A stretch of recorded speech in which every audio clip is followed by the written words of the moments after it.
I am desiring a new coffee sign in the kitchen, so I thought I'd take you for the tour. This one is geared to hang coffee mugs. I'm using 2 fence planks, Fusion mineral paint encasement, and Old Sign Stencils fresh coffee. I desire the boards to be white, however I want them to have a naturally weathered distressed look, so here's a little tip. I will intentionally paint the boards in a haphazard motion, leaving lots of gaps.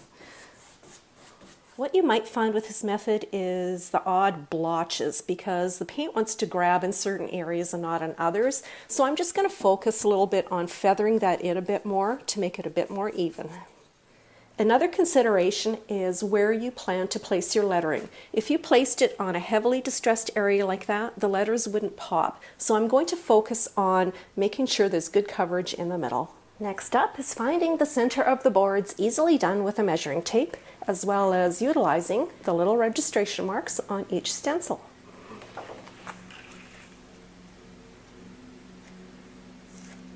The key to super sharp lines on any stenciling is a super dry to the touch stencil brush. So after you load, you want to offload most of the paint until it's dry to the touch.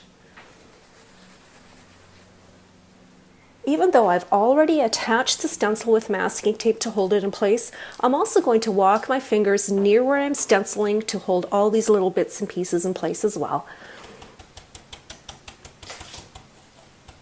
Because my sign is on 2 separate boards that will be separated, I'm going to intentionally move my stencil down a little bit, just shift it exactly where I wish the next word to go.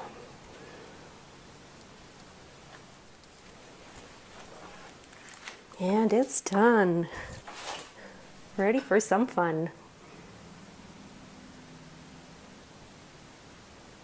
For the most part, the lettering turned out super crisp and nice. However, I started a little bit too heavy on the C, which led to paint bleed. So I'm just going to take an X-Acto knife and cut those edges and gently scrape away that extra black. And that's pretty much a wrap. The reason I use such long boards is because I desire to hang at least 3 coffee mugs on each side from S-hooks. Just like that. It's going to look cute.